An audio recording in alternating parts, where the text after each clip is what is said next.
आपने देखा होगा जितने ज़्यादा केसेस हार्ट अटैक के जो बढ़ रहे हैं, अ, उसमें से जो डेली डेथ हो रही हैं और जो डेली डेथ का जो रीज़न है वो 10 से 12% हार्ट अटैक की वजह से है। जैसे मेन कोरोनरी आर्टरी में ब्लॉकेज आए तो वो बहुत बड़ा heart attack, major heart attack होके कार्डियक अरेस्ट हो सकता है। 90% पेशेंट्स जो कार्डियक अरेस्ट होता है उनको बचाना मुश्किल है। 90%। कुछ लोगों को फैमिली हिस्ट्री हो सकता है हार्ट अटैक्स के यंग एज में। जब आप जिम कर रहे हैं तो अचानक एक दिन वो प्लाक रप्चर कर जाता है, ऐसा कुछ होता है and it just stops. If you are having these symptoms, कुछ ही 1-2 हफ्ते से मैं ठीक तरह से सांस नहीं ले पा रहा हूँ, 1-2 हफ्ते से मुझे यहाँ पे कुछ ऐसा अजीब सा पेन आ रहा है, फिट लोग हैं वो, उनको हार्ट अटैक नहीं आ सकते, ये गलत बात है। अच्छा, कोविड वैक्सीन को लेके भी लोगों के दिमाग में एक मिथ है कि कोविड वैक्सीन जब से लगी तब से हार्ट अटैक ज़्यादा बढ़ रहे हैं, बच्चों में भी बढ़ रहे हैं। I don't think it is because of the Covid vaccine. तो एक बार मेरे जो दादाजी थे उनके ब्लड निकला हाँ। और उसको उन्होंने देखा, तो उनको ले जाने के बजाय वो खुद ही बेहोश हो गए। उस सिचुएशन में आप ब्लीडिंग होता जाता है और आप कुछ नहीं कर सकते उस सिचुएशन में। वो बहुत रेयरली होता है खैर, but that is one unfortunate example कि एक हो दिन में सकता है। आपने सबसे ज्यादा कितनी सर्जरी करी है? 4 से 5 भी किया है।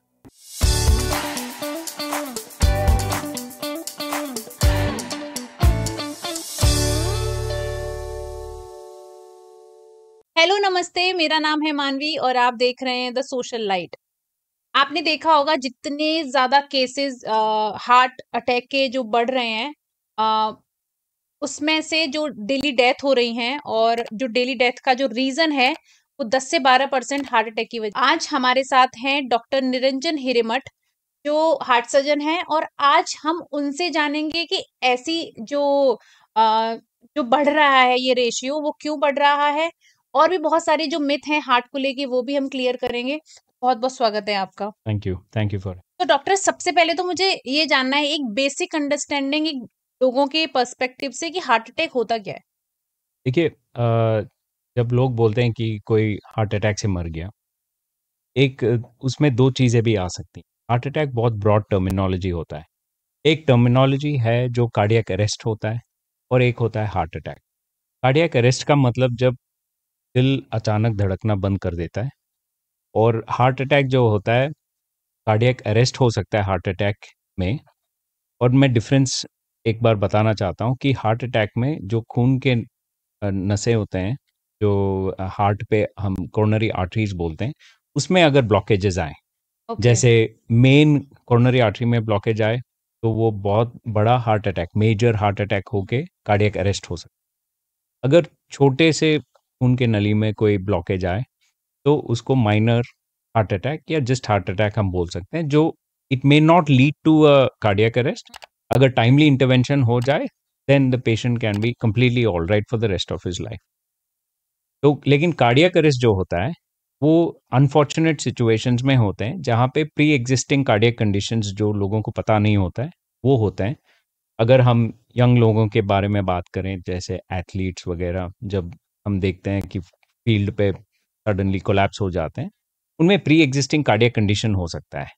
चाहे एओर्टिक एन्यूरिज्म्स हो जो रप्चर कर जाते हैं, कभी हार्ट के वाल्व्स में खराबी हो जो इनको पता नहीं होता है, हार्ट के मसल्स में मोटापा हो जिसको कार्डियोमायोपैथी बोलते हैं, वो सडनली इंक्रीज्ड वर्कलोड पे अरेस्ट कर सकता है। या एरिथमिया बोलते हैं, जो इलेक्ट्रिकल डिस्टरबेंसेस होते हैं, वो भी अनडायग्नोस्ड होते हैं। तो जिनको पता नहीं होता है कि उनको कोई हार्ट की बीमारी है, वैसे लोग सडन कार्डियक अरेस्ट होके मर सकते हैं, उसको सडन कार्डियक डेथ बोलते हैं।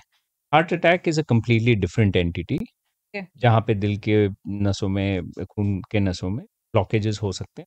तो टाइमली अगर हम इंटरवीन करते हैं तो बचा सकते हैं। वैसे कार्डियक अरेस्ट पेशेंट्स, आप मान देखा जाए तो 90% पेशेंट्स जो कार्डियक अरेस्ट होता है उनको बचाना मुश्किल है। 90%, ओके। सिर्फ 10% लोग बच बच सकते हैं। सकते हैं। वेर हार्ट अटैक में अराउंड 80% लोग हम बचा सकते हैं उनको, अगर टाइमली हॉस्पिटल टाइमली पहुंचे। हॉस्पिटल पहुंचाए तो। ओके।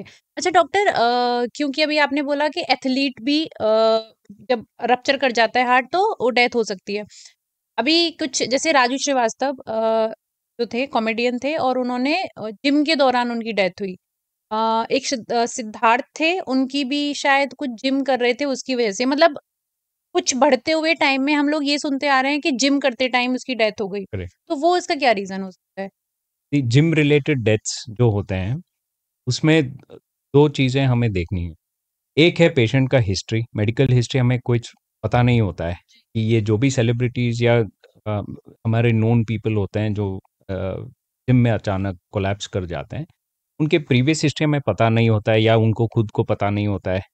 कुछ लोगों को फैमिली हिस्ट्री हो सकता है हार्ट अटैक्स के यंग एज में, कुछ लोगों को अनडिटेक्टेड एन्यूरिज्म्स होते हैं। एओर्टिक एन्यूरिज्म्स जो हमारा खून का महाधमनी हम बोलते हैं, वो फूल जाता है एंड अबाउट 75% पीपल में वो महाधमनी का फूलना सिम्टम्स ही नहीं होता है, उनको पता भी नहीं होता है। ओके। उसके बारे में बाद में डिस्कस करेंगे, बट हुँ, बेसिकली ऐसे अगर प्री एग्जिस्टिंग कंडीशंस होता है तो जिम में एक्सर्शन करते हैं हम लोग। जब एक्सर्शन करते हैं तो ऑब्वियसली हार्ट पे लोड पड़ता है लोड एंड पड़ता that can lead to sudden death. है। ओके, दूसरी बात है ओवर द काउंटर सप्लीमेंटेशन। ये बहुत सारे जो मॉडर्न बॉडी बिल्डर्स हैं, बहुत सारे जो एक्सरसाइज फैनेटिक्स हैं, जो जिनको बहुत जल्दी उनको रिजल्ट्स चाहिए, बहुत शॉर्ट टर्म में रिजल्ट्स चाहिए, वो ओवर द काउंटर सप्लीमेंटेशंस हो, एडिटिव्स हो, या आप जो हम स्टेरॉइड्स जैसे हम बोलते हैं, they can cause direct impact on the heart.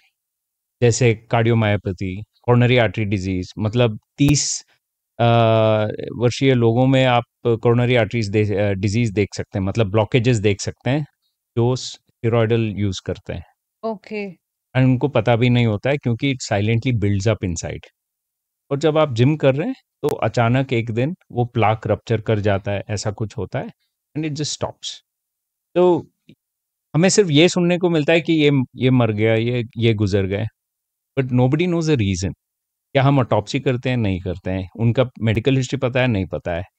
सिर्फ उसको सेंसेशनलाइज किया जाता है कि ये मर गए। यस, अफसोस है कि वो मर गए, shouldn't have happened, बट हमें रीजंस पता नहीं होता है, so it's not right to link gym with heart attacks and gym with cardiac arrest. Okay, मतलब उसका जो रीज़न ये हो सकता है कि हिस्ट्री थोड़ी-सी जानना जरूरी है। जानना ज़रूरी है। जी। ओके। अच्छा, डॉक्टर, अलार्मिंग सिचुएशन क्या होती है? अगर किसी को हार्ट अटैक आने वाला हो तो क्या पता लगाया जा सकता है? मोस्ट सिचुएशंस में काफ़ी कई ज़्यादा सिचुएशंस में पता होता है। जैसे अचानक आपको चेस्ट डिस्कम्फर्ट, स्वेटिंग, ऐसा लगता है कि दम घुट रहा हो और आप ऐसे नीचे गिरने वाले हो, ऐसे वाले सिम्टम्स आपको आने लगते हैं। कोल्ड स्वेट जो हम बोलते हैं, बैठे बैठे स्वेटिंग शुरू हो जाती है, आपको लगता है कि कुछ मुझे आई एम फीलिंग अनवेल। वो बहुत कॉमन डिस्क्रिप्शन होता है जो पेशेंट्स को हार्ट अटैक होता है कि आई एम फीलिंग अनवेल, मुझे पसीना निकल रहा है, पता नहीं क्यों मुझे यहाँ पे। फिर the the pain travels to different parts of the left side of the body. It can be left shoulder, left arm, jaw में पेन हो सकता है, अपर स्टमक में पेन हो सकता है, बैक में पेन हो सकता है। ये क्लासिक सिम्टम्स हैं। ओके। तो तो ये कितने टाइम पहले स्टार्ट हो जाते हैं, हार्ट अटैक होने से पहले? At the same time, okay. क्योंकि हार्ट अटैक जब शुरू होता है, खून का सप्लाई कम हो जाता है हार्ट में और ये सिम्टम्स शुरू हो जाते हैं। तो मतलब ऐसा नहीं हो सकता कि 1-2 दिन पहले पता लगाया जा सके कि कुछ प्रॉब्लम बढ़ रही है? अगर आप यूजुअली वैसे जो पहले होते हैं वो चेस्ट पेन रिलेटेड या शॉर्टनेस ऑफ ब्रेथ, जो सांस फूलती है, उसके ऊपर वो आधारित होता है कि if you are having these symptoms, कुछ ही 1-2 हफ्ते से मैं ठीक तरह से सांस नहीं ले पा रहा हूँ, 1-2 हफ्ते से मुझे यहाँ पे कुछ ऐसा अजीब सा पेन आ रहा है, उसको हम अज्यूम नहीं करना चाहिए कि ये कुछ नहीं हो सकता। We should assume that something could be wrong okay, even if you are 30 years old, even if you are 35 years old। एक कम से कम एक ईसीजी कराना चाहिए, एक डॉक्टर के पास जाना चाहिए, किसी कार्डियोलॉजिस्ट या फिजिशियन का ओपिनियन लेना चाहिए। ओके। अच्छा। अच्छा डॉक्टर, फिर हम डिफरेंशिएट कैसे करें कि एक नॉर्मल पेन हो रहा है हमारे चेस्ट में या हाथ में और एक हार्ट अटैक का पेन हो रहा है? तो वो डिफरेंशिएट किया जा सकता है? सी अनफॉर्चुनेटली क्या होता था कि पुराने ज़माने में, मतलब कई 10-20 साल पहले मान हुँ। लीजिए, heart heart attack used to be called, और coronary artery disease was the disease of old people, मतलब 50-60 यस, के ऊपर आता था। करेक्ट। अनफॉर्चुनेटली आजकल 30 वर्षीय लोगों में हो रहा या है। 40 वर्षीय लोगों में हमें देखने को मिल रहा है हाँ कि जी। ऐसे हार्ट अटैक्स के इंसिडेंसेस बहुत ज़्यादा बढ़ गए हैं। बिल्कुल। तो earlier I would say just think it is a normal pain and just sleep it out, आप कुछ मत करो, उसको ऐसे ही छोड़ दो। लेकिन आजकल ऐसा हुआ है कि आप even if you are 30 years old या मान लीजिए 25 के भी हों और हुँ, आपको लग रहा है कि कुछ डिस्कम्फर्ट, कुछ तो ठीक नहीं है, स्पेशली आपके फैमिली में अगर हिस्ट्री हो, या आप स्मोकर हो, या आपको ऑलरेडी डायबिटीज़ हो 30-35 में, तो आपको तुरंत इसको लगना चाहिए, सस्पेक्ट करना चाहिए कि ये हार्ट के रिलेटेड हो सकता है। अच्छा मतलब ये जेनेटिक भी हो सकता है? बिल्कुल, एक फैमिली में ये चल सकता है, बच्चों में, पापा से बच्चों में, या ग्रैंडफ़ादर से ग्रैंडचिल्ड्रन में, ऐसे, ओके, हाँ, एक जनरेशन को भी स्किप कर सकता अच्छा, है। हाँ, ओके। अच्छा जो छोटे-छोटे बच्चों को भी हो रहा है, अभी रिसेंटली एक वीडियो आई जो 8 साल की बच्ची को स्कूल में हार्ट अटैक हुआ, उससे डेथ हो गई उसकी। तो छोटे बच्चों में क्या रीज़न हो सकता छोटे बच्चों में रीज़न्स अलग ही होते हैं, है? That will be related to congenital heart diseases. मतलब कुछ ग्रुप ऑफ कंडीशंस हैं, जो जैसे दिल में छेद हो, atrial septal defect, ventricular septal defect, transposition of great arteries, ये मेडिकल टर्मिनोलॉजीज़ हैं। ये कुछ एग्ज़ाम्पल्स हैं। ठीक है, और सेम सिमिलर प्रिंसिपल होता है, कुछ बच्चों में सिम्पटम्स ही नहीं होते हैं कभी-कभी, और वो बढ़ते रहते हैं, अंदर चेंजेस चलते रहते हैं, और बच्चे को पता भी नहीं होता है, या माँ-बाप उन सिम्पटम्स को ऐसे नज़रअंदाज कर सकते हैं कि कुछ नहीं हो, शायद ये कुछ स्मॉल प्रॉब्लम हो सकता हाँ, है। हाँ। क्योंकि कोई एक्सपेक्ट ही नहीं करता कि छोटे करेक्ट, बच्चे को भी और ये दिक्कत हो बहुत सकती है। रेयर है। या और करेक्ट, जब आजकल के मीडिया के ज़माने में जब रेयर चीज़ें हो जाती हैं, तुरंत we get to know about yes. It. ये ऐसा नहीं कि पहले नहीं होता था, पहले भी बहुत होते थे। It's just that we know about it, so we don't know what's the medical history of that child, कि हो सकता है there was undetected heart disease, congenital heart disease जो हम बोलते ना हार्ट अटैक को लेके ना बहुत सारे मिथ भी हैं हैं। लोगों के दिमाग में, वो कौन से मिथ हैं और उनको आप कैसे तोड़ना चाहेंगे? कुछ लोग बोलते हैं कि सिर्फ नॉन वेजिटेरियन खाने से हार्ट अटैक हो सकता है। That is a myth actually. Okay, and fit लोगों में हार्ट अटैक कभी नहीं होता है। That is also a myth. ठीक है? As far as I can think these are the 2 most common myths. ऐसा नहीं कि नॉन वेजिटेरियन में इट्स अ ब्रॉड टर्मिनोलॉजी। उसमें रेड मीट जो होता है, और वो भी increased consumption, daily consumption okay. of red meat along with every other food items like lot of carbohydrates, lot of other sources of food with red meat, जैसे deep fried, high oily red meat. These are linked with high incidence of heart diseases and cancers. Okay. But अगर आप white meat वही देखेंगे and cooked in a grilled way or in a healthy way, hmm, hmm, hmm. they have in fact more nutrition value. Okay, That is one thing. See, everything in moderation is सही है। सब कुछ एक संतुलन में होना चाहिए, एक बैलेंस में होना ठीक चाहिए। है, हाँ। कुछ भी एक्सेस में ठीक नहीं है। दूसरी बात है, आपका जो फिट लोग हैं, वो उनको हार्ट अटैक नहीं आ सकते। ये गलत बात है। ये हार्ट अटैक किसी को भी हो सकता है। सिर्फ़ इतना है कि फिट लोगों में इंसिडेंस कम होता है, और अनफिट लोगों में, जो भी आप डेफ़िनिशन उसको डिफ़ाइन करना चाहते हैं, उनमें ज़्यादा इंसिडेंस होते हैं। सिंपल चीज़ है। तो फिट लोगों में भी फैमिली हिस्ट्री हो सकता है। मैं भी काफ़ी लोगों को जानता हूँ जो बहुत फिट है, जिम करते हैं, एक्सरसाइज करते हैं, रनिंग करते हैं, लेकिन उनको अचानक हार्ट अटैक आ गया, यंग एज में हार्ट अटैक आ गया। जी, हुँ। उनके रीज़न्स अलग होते हैं, ठीक है? Maybe not diabetes related, maybe not hypertension related, but they it can B family history, can be, and sometimes कोई रीज़न भी नहीं होता है, इट्स जस्ट अनफॉर्च्यूनेट। अच्छा कोविड वैक्सीन को लेके भी लोगों के दिमाग में एक मिथ है कि कोविड वैक्सीन जब से लगी तब से हार्ट अटैक ज़्यादा बढ़ रहे हैं, बच्चों में भी बढ़ रहे हैं। I don't think it is because of the Covid vaccine. Covid vaccine का ये है कि उस जब वो रिपोर्ट आया था, पब्लिश हुआ था कि कोविड वैक्सीन में हार्ट रिलेटेड डेथ्स हो सकते हैं, उसका अगर आप परसेंटेज देखेंगे, वो बहुत स्मॉल परसेंटेज है, 0.01 या 0.001% है, कंपेयर टू अगर आपको कोविड होता। अबाउट 26% जो हाई हाइली इन्फेक्शियस कोविड, मतलब सिम्टम्स बहुत ज़्यादा थे, उनमें अबाउट 30% लोगों को हार्ट अटैक के चांसेस थे। लेकिन एज टाइम गोज बाय वो रिस्क भी कम होता जाता है। बट उस टाइम में जो वो 2 साल इर्द गिर्द, कोविड के इर्द गिर्द चांसेस बहुत हाई थे। That is because of the viral problem viral infection of the heart or okay, the lungs. Okay. But if you look at the percentage comparison, 30% और 0.01% में बहुत फर्क है। और वैसे तो कोई भी वैक्सीन एक स्मॉल रिस्क तो होता ही है, कोई भी वैक्सीन, हाँ, हाँ। कोई भी मेडिकल प्रोसीजर, मेडिसिन, वैक्सीन कुछ भी हो, बट उसको लेके हमें ये नहीं सोचना चाहिए कि इसके वजह से ये हो रहे हैं। उसका परसेंटेज बहुत ही कम है और बहुत ही रेयर है। और बच्चों में ये है कि उनमें कोविड मैनिफेस्टेशन जो होता था वो अडल्ट्स के तरह नहीं होता। मतलब कुछ बच्चों को रेस्पिरेटरी प्रॉब्लम्स नहीं होते थे, सिर्फ फीवर आके चला जाता था। लेकिन कोविड इन्फेक्शन जो है हार्ट को डायरेक्टली अफेक्ट कर सकता है, कॉजिंग वायरल मायोकार्डाइटिस। वो बच्चों में बहुत होता था। तो उन बच्चों में अगर वो हुआ हो और लोगों ने ध्यान ध्यान नहीं दिया हो, या बच्चे को कोई सिम्टम्स ना हो, शायद उनमें फ्यूचर में जाके हार्ट अटैक हुए होंगे। But I don't think it is because of the vaccine. अगर हो सकता था तो उस टाइम पे हो सकता था क्योंकि करेक्ट, वो एक वायरल आपके लंग्स में करेक्ट, और हार्ट में जा रहा है। Okay, correct. और दोनों इंटर रिलेटेड है, हाँ, और दोनों में वो एक दूसरे चीज को अफेक्ट कर सकता ओके।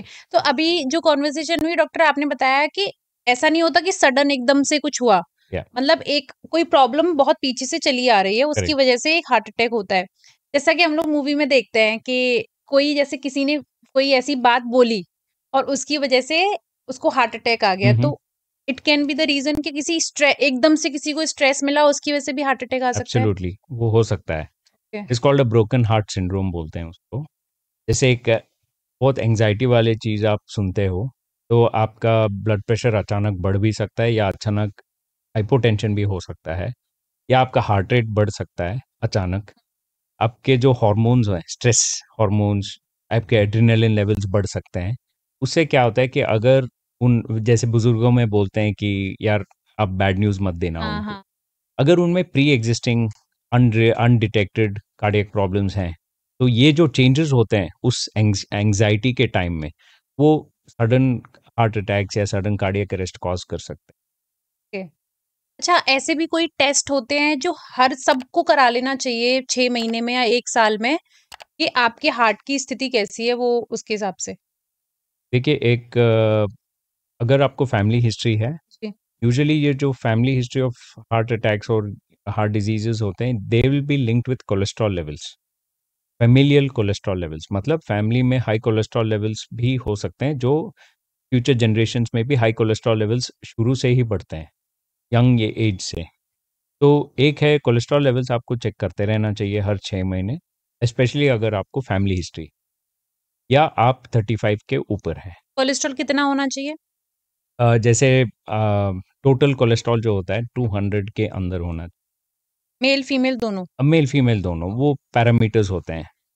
और जैसे ट्राइग्लिसराइड लेवल्स हैं, लो एलडीएल लेवल्स हैं, हाई एचडीएल लेवल्स हैं, और एचडीएल एलडीएल के रेशियोज होते हैं। ये पैरामीटर्स होते हैं। ये नंबर्स वेरी कर सकते हैं, exact values lab to lab change होता है। तो मैं अगर एग्जैक्ट वैल्यू बताऊंगा तो it can vary, so it will cause a confusion. But उसमें पैरामीटर्स लिखे होते हैं कि इस रेंज से इस रेंज में होना चाहिए।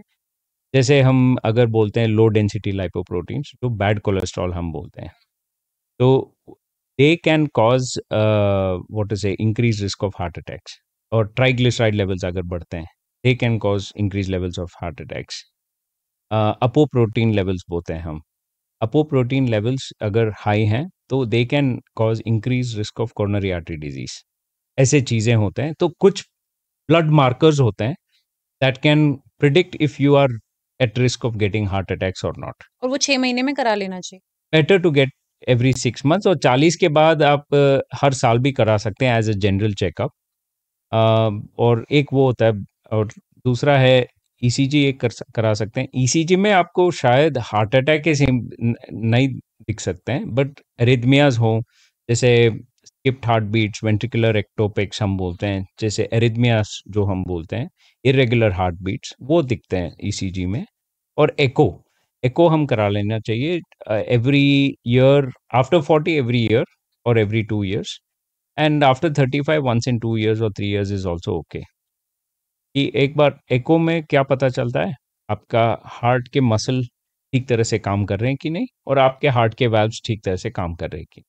उसमें अगर abnormalities आते हैं तो उसको फर्दर टेस्टिंग होता है, लेकिन बेसिक टेस्टिंग एको, ईसीजी, ब्लड टेस्ट, ओके। इतने चीजें होते हैं। अच्छा, किसी-किसी की डॉक्टर ना अगर जैसे ब्लड प्रेशर ठीक चल रहा है, लेकिन पल्स रेट बहुत हाई हो जाती है, हम्म। तो उस वो क्या रीज़न्स होते हैं और क्या उसका कोई मतलब हार्ट से कोई संबंध है? सी, कभी कभी इफ कोरोनरी आर्टरी डिजीज या कोई भी ब्लॉकेजेस प्रोग्रेस होते हैं, तो हार्ट का एक कॉम्पेंसेटरी मैकेनिज्म होता है जहाँ पे वो अपने दिल के धड़कन को तेज कर सकता है, या हाइपरटेंशन, ब्लड प्रेशर बढ़ सकता है।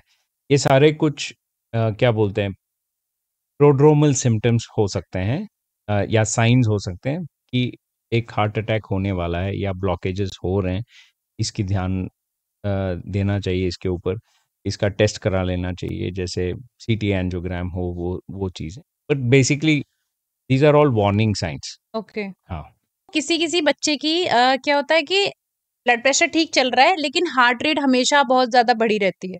तो वो क्या रीज़न्स हो सकते देखिए 10 साल तक बच्चों के हार्ट रेट बड़े होते हैं, मतलब they have a higher heart rate. और जब वो एक 10 बड़ी साल के स्टेज में? ऊपर जब आते हैं तो धीरे धीरे, जैसे I give you an example, जब बच्चा पैदा होता है तो उनके हार्ट रेट अराउंड 120 टू 150 160 तक भी हो सकता है। ठीक है, हाँ। ठीक है। और एज दे ग्रो ओल्डर, 5 साल में अराउंड 100 टू 110 120 के आसपास हो सकता है। थोड़े और बड़े हो जाएंगे 10 साल तक, तो 90 टू 100 तक आ जाता है। और उसके बाद वो एक नॉर्मलाइज्ड इसमें जाता है। ठीक जैसे है। अगर बच्चा बहुत हेल्दी है, मतलब थोड़ा तंदुरुस्त है बच्चा, तो heart rate can be a little higher, okay. Because the heart is trying to cope for the metabolism. और अगर बच्चा बहुत एक्टिव हो, खेल कूदता बहुत हो, बहुत फिजिकली एक्टिव हो, उसका अटेंशन स्पैन कम हो, और वो बहुत मतलब ही इज ऑलवेज हाइपर, जो बोलते हैं हम, as a not in a pathological way but in a nice way. हाँ, हाँ। उन जैसे बच्चों में, एक्टिव बच्चों में, वो हार्ट रेट थोड़ा बड़ा रहता है। That's hmm, not an issue. अगर एको में कोई प्रॉब्लम नहीं है, हुँ, वाल्व के कोई प्रॉब्लम नहीं है, then you can ignore it. Okay. और अनलेस वो जब बड़े भी हो जाते हैं, एडल्ट में भी होता है बहुत सारा? अडल्ट में, देखिए अडल्टहुड इज आफ्टर 18, हुँ, हुँ, करेक्ट। हुँ। तो 18 के बाद अगर हार्ट रेट तभी भी 100 के ऊपर होता है, then you need to then start investigating, जैसे होल्टर मॉनिटरिंग हमें करना चाहिए, to make sure that there are no other rhythm problems, हुँ, हार्ट रिदम रिलेटेड प्रॉब्लम्स ना हो। वो सारी चीज़ें देखने होते हैं। फॉर एग्जाम्पल, कुछ लोगों में अगर बेसलाइन हार्ट रेट 100 होता है अडल्ट्स में, with exercise and with good diet that can actually come down. वो एक ओके, फिजियोलॉजिकल हार्ट रेट होता है। ओके, इसीलिए हम जब heart rate, normal heart rate define करते हैं, वो 70 टू 100 होता है। इसका मतलब ये नहीं कि 70 के बिलो जो हार्ट रेट होते हैं वो अब नॉर्मल है, या 100 के ऊपर जो होते हैं वो अब नॉर्मल है। But we have to investigate and see. अच्छा, जैसे कि किसी को हार्ट अटैक पड़ रहा है, उस टाइम पे जैसे कि अगर सपोज़ कोई आदमी बैठा है मेरे सामने और उसको एक मुझे सिम्पटम लग रहा है कि इसको कुछ हार्ट अटैक पड़ने वाला है, तो एक जनरल पब्लिक क्या कर सकती है? या वो खुद भी अगर अकेला है तो वो क्या कर सकता है? फर्स्ट एंड फॉरमोस्ट आपको एम्बुलेंस के लिए बुलाना चाहिए। क्या? एब्सोल्युटली हेल्प के लिए बुलाना चाहिए, क्योंकि मान लीजिए अभी जो आप कॉन्शियस हैं, अगले 5 मिनट में आप कॉन्शियस नहीं हो सकते हैं शायद। ठीक है। टाइम इज लाइफ जब हार्ट अटैक की बात आती है। एंड सेकेंड थिंग, अगर घर पे कुछ लोग जैसे हाइपरटेंशन या हार्ट डिजीज के मरीज होते हैं घर पे, उनके घर में टैबलेट्स होते हैं। कुछ कुछ लोगों के घर में इकोस्प्रिन होता है, कुछ लोगों के घर में जो एंटीप्लेटलेट होते हैं, कुछ सॉर्बिट्रेट होते हैं, ऐसे होते हैं। अगर उनको ऑलरेडी हिस्ट्री है हार्ट प्रॉब्लम, या एंटिसिपेटेड है कि हार्ट डिजीज हो सकता है, या कुछ लोग ऐसे टेस्ट कराए हैं कि उनको पता है कि माइनर हार्ट हाँ, ब्लॉकेजेस हैं, तो उनमें ये टैबलेट्स होते हैं। Then you have to take 3 tablets of aspirin, और एक सॉर्बिट्रेट दे के तुरंत हॉस्पिटल जाना चाहिए। ओके। और सॉर्बिट्रेट को शायद वो एक जीभ अंडर के द नीचे टंग, रखी अंडर जाती द है। टंग, हाँ। तो वो कैसे काम करती है? सबलिंगुअल बोलते हैं, जो अब्जॉर्प्शन होता है थ्रू सलाइवरी ग्लैंड्स, वो रूट फास्ट होता है। ओके, वरना जब हम चू करके अंदर पेट में जाता है, फिर पेट के सर्कुलेशन से वो अब्जॉर्ब होता है, उसमें टाइम लग सकता है। तो ये फास्टर रूट होता है, इसलिए सबलिंगुअल बोलते हैं। वो ओके। जो मॉलिक्यूल्स होते हैं उस मेडिसिन के, तो वो फास्ट अब्जॉर्प्शन होते हैं। जो हार्ट के पेशेंट है उनको हमेशा रखनी चाहिए अपने वो पास। वैसोडाइलेट करता है, मतलब आपके जो खून के नसें होते हैं हार्ट में, छोटे छोटे नसें होते हैं, वो खुल जाते हैं और ज्यादा। तो ओके। हार्ट अटैक का मतलब ये है कि खून का सप्लाई नहीं जा रहा है, तो जब आप वो टैबलेट लेते हैं तो वो छोटे छोटे कैपिलरीज जो होते हैं हार्ट में वो खुल जाते हैं, और कुछ समय तक वो हार्ट को बरकरार रखते हैं, धड़कन को बरकरार रखते हैं। अच्छा, अभी हमारी बात हो रही थी कोलेस्ट्रॉल को लेके। तो एक होता है बैड कोलेस्ट्रॉल और एक होता है गुड कोलेस्ट्रॉल।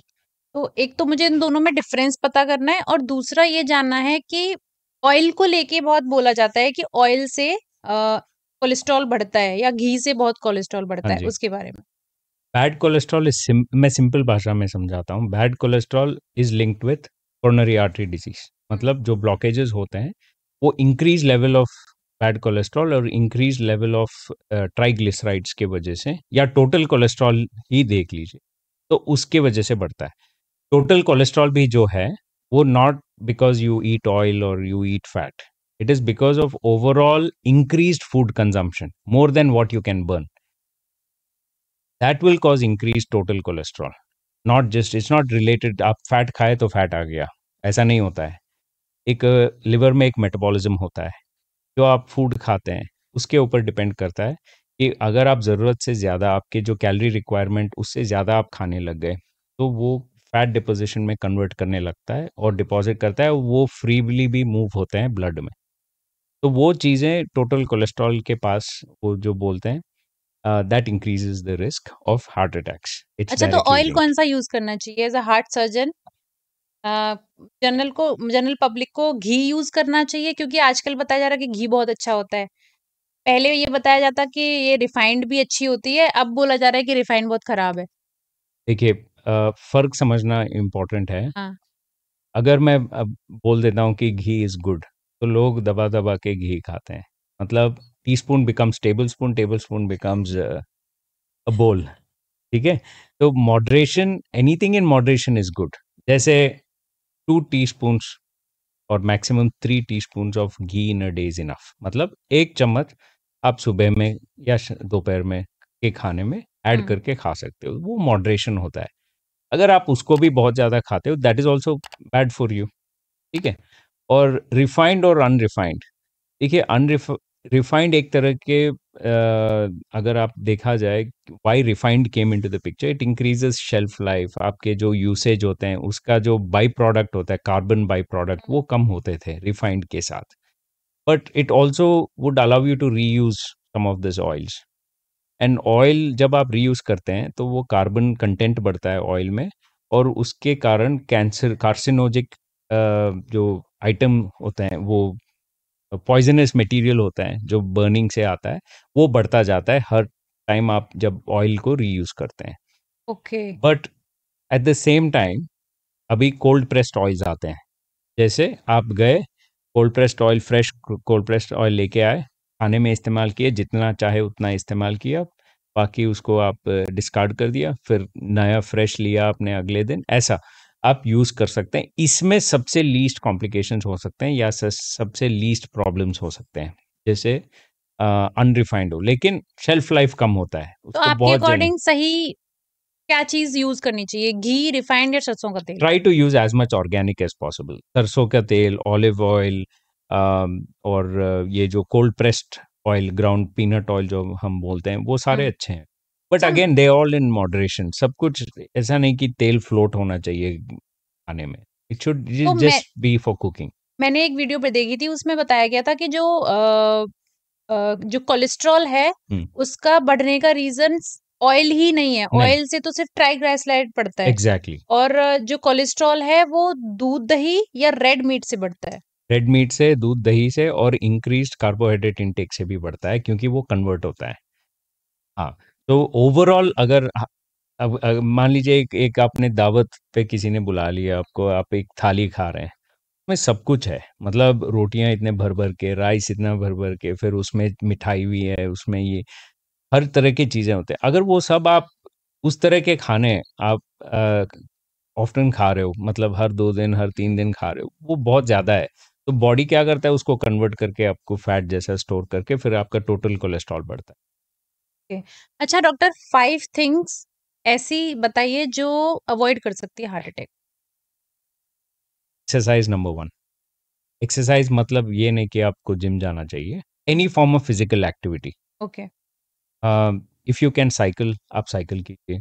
अगर आप जिम पे वेट ट्रेनिंग आपको अच्छा लगता है, वेट ट्रेनिंग कीजिए।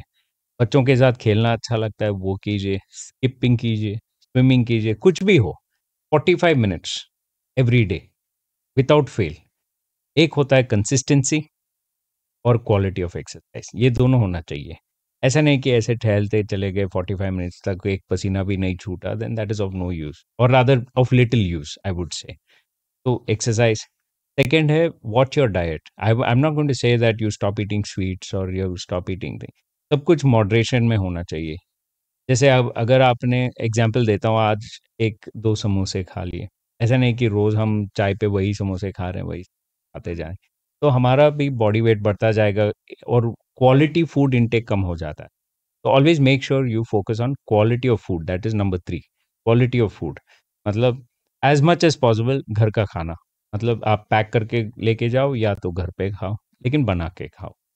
बाहर के खाने में सॉल्ट, एडिटिव्स अनरेगुलेटेड होते हैं, और तेल भी आपको पता नहीं कि कितने दिनों का तेल हो सकता है, वो सब। तो एज मच एज पॉसिबल घर का खाना खाइए। Fourth one, regular health checks. This is very important, especially if you have family history of heart disease, और आजकल ऐसा हो गया है कि हर किसी के फैमिली में हार्ट डिजीज का रिस्क है ही। तो आप जैसे मैंने कहा 35 के बाद हर साल आप ब्लड टेस्ट और पूरा कार्डियक प्रोफाइलिंग कराइए। जो basically blood test, treadmill test, echo, ECG, ये सब होते हैं। और अ, अगर आपके फैमिली में ऑलरेडी हाई रिस्क है, लाइक योर पेरेंट्स और सिबलिंग्स को हार्ट अटैक का रिस्क है, तो आपको एक टेस्ट कराना चाहिए कॉल्ड सीटी कैल्शियम स्कोरिंग बोलते हैं उसको। जो बेसिकली जो हमारे हार्ट के नसें हैं उस पे कैल्शियम डिपॉजिट्स होते हैं, that will predict the risk of heart attacks. हाँ, तो वो एक सिंपल सा टेस्ट है, 5 मिनट का टेस्ट है। एक प्लेन सीटी करते हैं, उसमें दिख जाता है कैल्शियम स्कोरिंग। और उसमें अगर कैल्शियम दिख जाए, then you will have to get an angiogram done. So वो फर्दर टेस्ट हैं। तो रेगुलर टेस्ट करते रहना चाहिए।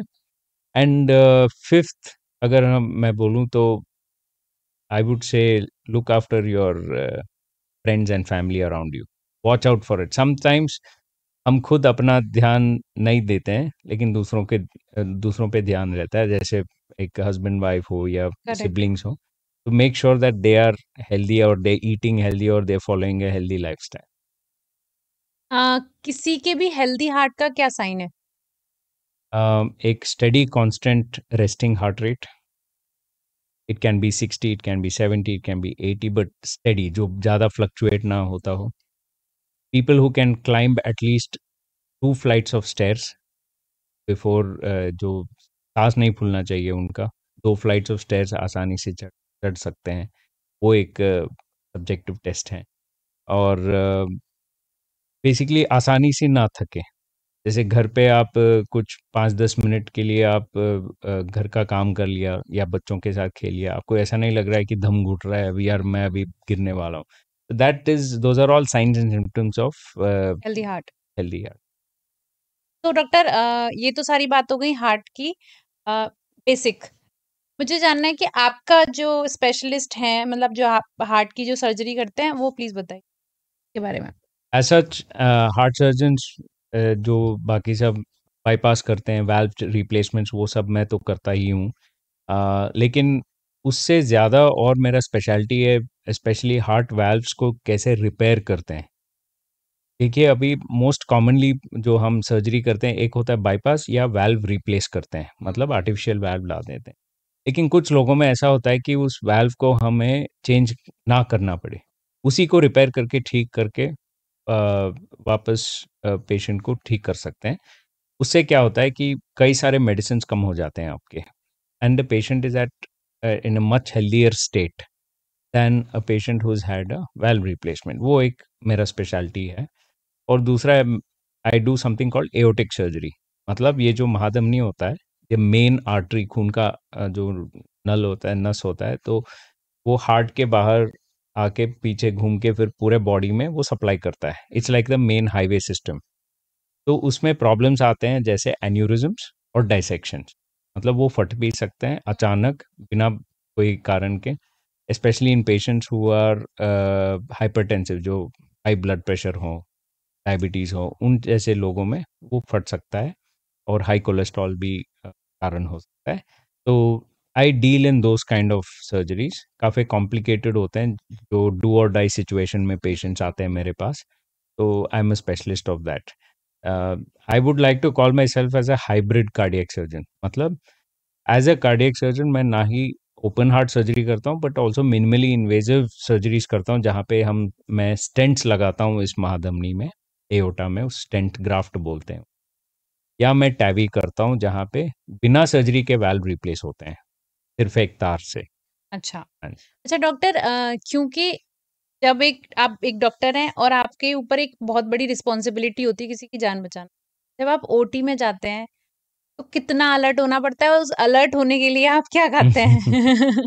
अ, हर सर्जन का एक अलग रूटीन होता है। हाँ, मेरा रूटीन ये है कि मैं यूजुअली ब्रेकफास्ट नहीं करता हूँ because I feel very heavy. मुझे, कुछ लोगों को वो ब्रेकफास्ट सबसे इम्पोर्टेंट होता है, मेरे लिए आफ्टरनून का लंच इम्पोर्टेंट होता है। तो मैं कभी-कभी कुछ छोटे-मोटे चीज़ें खा के, स्नैक करके, लेकिन कॉफ़ी ज़रूर पीता हूँ, ताकि स्टे मैं, अलर्ट। हाँ, बिल्कुल अलर्ट, और मेरा जो डिसीजन और वो सब एक पॉइंट टू द पॉइंट होते हैं। तो वो एक प्रिपरेशन होता है, and I also make sure that I have enough sleep previous night, अच्छे से सो के पीसफुली।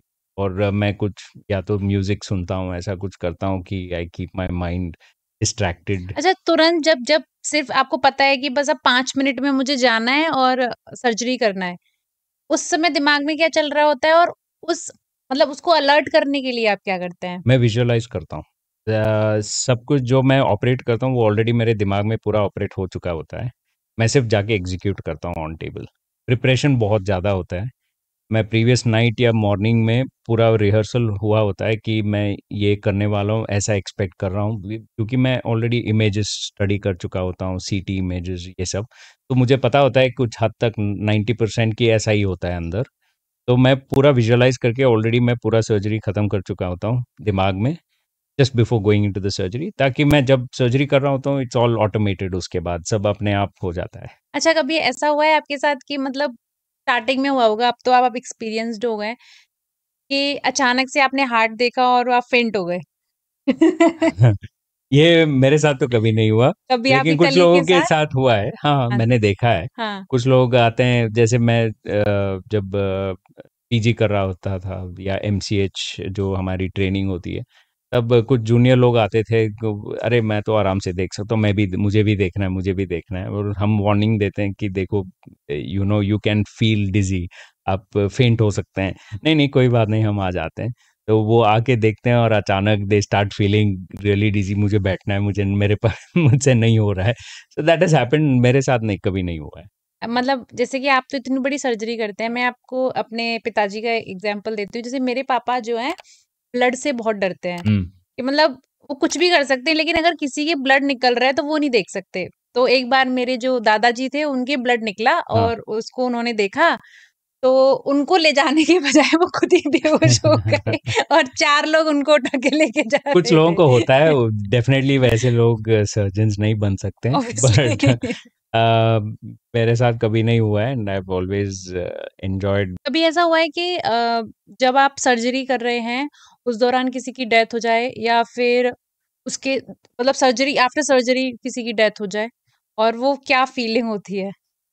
देखिए, when we plan a surgery, और एक जब हम मरीज़ को देखते हैं, हमें पता होता है कि कुछ, काफ़ी हद तक पता होता है कि इसका आउटकम क्या हो सकता है। इसीलिए हम फैमिली को समझाते हैं कि देखो, इतना रिस्क हो सकता है सर्जरी से। वो चाहे 1-2% का रिस्क हो, चाहे 10%, चाहे 20%, depending on what condition the patient comes in. तो एक हद तक हमें एंटिसिपेशन होता है कि ये हो सकता है। बहुत रेयरली होता है कि ऑन टेबल कोई मरीज की जान जा सकती है, and that is a very unfortunate situation. कुछ चीज़ें होते हैं जहाँ पे सारे स्कैन्स करने के बावजूद वो पता नहीं चलता है कि अंदर ऐसा प्रॉब्लम हो सकता है। जैसे फॉर एग्जांपल, हमारे जो टिश्यू होते हैं, हार्ट के टिश्यू बहुत सॉफ्ट होते हैं, लेकिन कुछ ऐसे सिचुएशंस में जैसे एओर्टिक डायसेक्शन जो मैंने कहा, ये जो महाधमनी है अंदर से लेयर्स फटते हैं, तो वो टिश्यू पेपर जैसा हो जाता है, पेपर जैसा हो जाता है, गीला पेपर जैसा। तो आप कुछ भी स्टिच लेते हैं वो फटता जाता है, फटता जाता है। वो आप हुँ। स्टिच नहीं कर पाते हैं। वो एक सिचुएशन है। उस सिचुएशन में आप ब्लीडिंग होता जाता है और आप कुछ नहीं कर सकते उस सिचुएशन में। वो बहुत रेयरली होता है खैर, but that is one unfortunate example कि एक हो दिन में सकता है। आपने सबसे ज़्यादा कितनी सर्जरी करी है? 4 4 से 5 भी किया है। कितना टाइम लगता है एक सर्जरी में? एटलीस्ट 4-5 आवर्स लग सकता है। और मैक्स? मैक्स मैंने किया है 14 घंटे। 14 आवर। जैसे कि जो विदेशी सीरीज़ आती हैं, जैसे सबसे फ़ेमस तो गुड डॉक्टर है। तो उसमें भी ये दिखाया गया है कि वो जब आप सर्जरी के लिए जा रहे हैं, तो वो एक 3D मॉडल पे वो प्रैक्टिस कर रहे हैं। क्या इंडिया में भी ऐसी फैसिलिटी है कि आप प्रैक्टिस कर सकें? कुछ सिचुएशंस में वैसे प्रैक्टिस की ज़रूरत है। जैसे कॉम्प्लिकेटेड सर्जरीज़ में एक्चुअली वो टेक्नोलॉजी अभी तक पूरे फुल कमर्शियल यूज़ में आया नहीं है। कुछ चुनिंदा सेंटर्स में शायद specially minimally invasive robotic surgery में वो फैसिलिटीज़ अवेलेबल हैं। लेकिन यूजुअली ऐसे ट्रेनिंग हम जूनियर डॉक्टर्स को देते हैं, जिनको हैंड्स ऑन एक्सपीरियंस कम होता है और वो चूज़ करना चाहते हैं कि वो सर्जिकल फील्ड में जाना चाहते हैं या they are made to go into that field और नॉट, वो कट आउट होते हैं कि नहीं। तो उस सिचुएशंस में हम करते हैं। एक और आजकल मॉडर्न टेक्नोलॉजी है वो 3D प्रिंटिंग है। अच्छा। जो कॉम्प्लेक्स हार्ट डिजीज़ेज़ होते हैं उसको हम 3D प्रिंट करके उसको अंदर से हम देखते हैं कि ये कैसे दिखता है जब ऑपरेशन के टाइम पे। तो वो ओके। भी हम देख के प्रैक्टिस भी कर सकते हैं and then we can do that. और आजकल हम जब कॉन्फ्रेंसेस करते हैं, जैसे मैं भी करता हूँ, तो उसमें एक जो पिग्स हार्ट या काउज़ हार्ट, उस पे भी हम प्रैक्टिस करते हैं। Okay. They called bovine heart और पोर्साइन हार्ट। तो उस पे वाल्व इम्प्लांट कैसे करते हैं, स्टिचेस कैसे लेते हैं, वो सब प्रैक्टिस होता है। वर्कशॉप्स होते रहते हैं डॉक्टर्स के लिए, सर्जन्स के लिए, तो उसमें प्रैक्टिस हो जाती अच्छा, आप एक ओटी में जाते हैं तो आपकी कितनी बड़ी टीम होती है, एक सर्जरी के लिए? है। मिनिमम 8 से 10 लोग होते हैं। 8 से 10 हाँ, लोग। एक हार्ट लंग मशीन चलाने के लिए 2 लोग होते हैं, एनेस्थीसिया से 2-3 लोग होते हैं, सर्जिकल टीम से एक असिस्टेंट और सेकंड असिस्टेंट होता है, सो हम लोग 3 हैं और नर्सेस 3 लोग होते हैं। ओके। उसमें आप तो जैसा होता है ना एक कि कैप्टन होता है। हाँ, एक कैप्टन होता है। और वो शिप को चलाता है हाँ। और वो डिप्यूट करता है हर बंदे को कि आपको क्या करना चाहिए, आपकी रोल क्या है, आपसे क्या एक्सपेक्टेशन है। मेरे ओटी में मैं पहले ही बता देता हूँ कि मैं ये एक्सपेक्ट करता हूँ इनसे, आपको ये करना है इस पेशेंट के लिए, इसके हाइट वेट के हिसाब से आपको ऐसा हार्ट लंग मशीन चलाना है, ये करना है। नर्सेस को बोलता हूँ कि मुझे ये स्टिच चाहिए, ये रेडी रखना, ये इंस्ट्रूमेंट चाहिए, ये रेडी रखना। एनेस्थेटिस्ट को बोलता हूँ कि इतना प्रेशर मेंटेन करना है आपको, इतना ब्लड प्रेशर मेंटेन करना है। असिस्टेंट को मैं बताता हूँ कि मैं ये करने वाला हूँ, तो आप इस टाइम पे ऐसे ये पकड़ना है, ये करना है। तो ये पूरा हम पहले डीब्रीफ करते हैं, सर्जिकल डीब्रीफ करके फिर हम जाते हैं। अच्छा डॉक्टर, आपके पास कोई ऐसा रेयरेस्ट केस आया है जो मुझे लगता है आपने पढ़ा ही नहीं था कि ऐसा भी कुछ हो सकता है हार्ट में? एओर्टिक सर्जरी जैसे मैंने कहा, मैं महाधमनी पे ऑपरेट करता हूँ, तो कभी-कभी वो इतने फूल जाते हैं कि सराउंडिंग जो स्ट्रक्चर्स होते हैं, चाहे लंग्स हो, चाहे आपके किडनीज़ हो, ये सारे इतने इन्वॉल्व हो जाते हैं उसमें कि सर्जरी करना ही इतना मुश्किल हो जाता है। जैसे मैंने एक केस में किया था जहाँ पे 14-15 सेंटीमीटर का एन्यूरिज्म था, ऑलमोस्ट एक पूरा बास्केटबॉल साइज़ जितना, और वो किडनी चिपक गया था उस पे। फिर किडनी के आर्टरीज जो होते हैं वो दिख नहीं रहे थे, तो लिवर एक जगह पुश हो गया था। तो वैसे केसेस काफ़ी चैलेंजिंग होते हैं और जैसे मैंने कहा पहले प्रिपरेशन करके भी हम जाते हैं, लेकिन यू कैन नेवर एक्सपेक्ट कि अंदर क्या हो सकता है। उस केस में बहुत सारे ब्लड क्लॉट्स थे, उसको निकालना, वैसे बहुत मतलब कॉम्प्लेक्स चीज़ें आते हैं। अच्छा डॉक्टर, क्योंकि जनरल लोगों को नहीं पता कि कोड ब्लू, कोड रेड क्या होता है। हॉस्पिटल में बहुत सारे ऐसे कोड्स होते हैं, वो क्या होते हैं? ये कलर कोडिंग इमरजेंसी सिचुएशंस के लिए दिए जाते हैं या ऐसे अर्जेंट सिचुएशंस जो हॉस्पिटल्स में होते हैं। सबसे कॉमन है कोड ब्लू, जहाँ पे कोई पेशेंट को सडनली या तो रेस्पिरेटरी अरेस्ट, ब्रीदिंग डिफिकल्टी या सडन कार्डियक अरेस्ट हुआ होता है और जिनको अचानक अर्जेंट ट्रीटमेंट या सीपीआर चाहिए, उनको कोड ब्लू बोलते हैं हम लोग। वैसे कई सारे कोड्स भी हैं, जैसे कोड रेड होता है फायर के लिए, फिर एक अभी कोड इंस्ट्रक्ट पिंक करते है। हैं आप अपनी टीम को कि कोड ब्लू राइट? नहीं, यूजुअली हर बड़े हॉस्पिटल में एक टीम होती है जो कोड ब्लू टीम बोलते हैं उसको, या मेडिकल इमरजेंसी रिस्पांस टीम, या मेट टीम बोलते हैं उसको, मेडिकल इमरजेंसी टीम। जो एक कोड हम अनाउंस करते हैं, तब वो टीम जो होती है, जहाँ पे भी वो एक ग्रुप ऑफ डॉक्टर्स होते हैं या नर्सेज होते हैं, जहाँ पे अपने डिपार्टमेंट्स में होते हैं, लेकिन जब ये कोड अनाउंस होता है, वो सारे इकट्ठे आ जाते हैं पेशेंट के पास एक ही टाइम पे, ओके। कि they are all train to do CPR, train to give emergency medications. तो वैसा एक टीम होता है, तो इसीलिए अनाउंसमेंट जब होता है तो वो टीम को बुलाते हैं कि और ऐसा। ये सीपीआर में क्या करते हैं? सीपीआर होता है कार्डियोपल्मोनरी रिससिटेशन, मतलब कार्डियो हार्ट, पल्मोनरी मतलब लंग्स, दोनों को हम रिससिटेट करते हैं, जो किसी भी कारण बंद हो जाते हैं, ब्रीदिंग बंद हो जाता है या हार्ट बंद हो जाती है, पल्स नहीं मिल रहा है आपको, तो हम चेस्ट कंप्रेशंस देते हैं बिल्कुल मिडिल में, और दोनों हाथों से बिल्कुल स्ट्रेट एल्बो से एक 100 चेस्ट कंप्रेशंस देते हैं 1 मिनट में। पहले हम ब्रीदिंग के लिए बोलते थे, लेकिन अब ब्रीदिंग नहीं करते हैं, बट सिर्फ चेस्ट कंप्रेशंस करना चाहिए। ये बेसिकली हार्ट का पंपिंग एक्शन जो है उसको हम रिप्लेस करते हैं बाहर से। तो हार्ट को पंप करते रहना चाहिए, क्योंकि ब्लड अगर सर्कुलेशन रुक गया तो ब्रेन में सर्कुलेशन नहीं जाएगा और वाइटल ऑर्गन्स में सर्कुलेशन नहीं तो जब जाएगा। किसी को हार्ट अटैक पड़ता है तो उसको जो पंप करते हैं वो नहीं, सही है? पहले पहले यहाँ पे पल्स चेक करना चाहिए नेक में, यहाँ पे आता है बिल्कुल इस मसल के आगे। यहाँ पे पल्स अगर नहीं मिल रहा है और पेशेंट रिस्पॉन्ड नहीं कर रहा है, आप उठाने की कोशिश कर रहे हैं, तो आप, और यहाँ पे नाक के नीचे एक फिंगर रख के देखना चाहिए कि सांस चल रही कि नहीं चल रही, या तो चेस्ट आप ऊपर नीचे जा रहा है सांस से, वो देखना चाहिए। अगर वो सब नहीं हो रहा है तो चेस्ट कंप्रेशन स्टार्ट करना चाहिए उसको। वो एक इमरजेंसी प्रोसीजर है जान बचाने के लिए, ओके। और हर किसी को पता होना चाहिए। अच्छा डॉक्टर, ये एईडी क्या होता है? आजकल बहुत सारे ये जो कंपनीज होते हैं, कॉर्पोरेट कंपनीज हो, जिम्स हो, इनमें एक बॉक्स रखा होता है, रेड हाँ बॉक्स, हाँ हाँ। ऑटोमेटेड इलेक्ट्रिक डिफिब्रिलेटर बोलते हैं उसको। It's a box which has 3 steps. Basically वो 2 पैड होते हैं, उसको हार्ट चेस्ट पे लगाना होता है, और वो डिटेक्ट करता है कि आपका हार्ट बीट हो रहा है कि नहीं, और अगर नहीं बीट हो रहा है वो प्रॉम्प्ट करता है कि आपको शॉक देना चाहिए अगर एरिथमियाज हो रहा हो। Most common cause of death in gym apart from aortic dissection is arrhythmia also.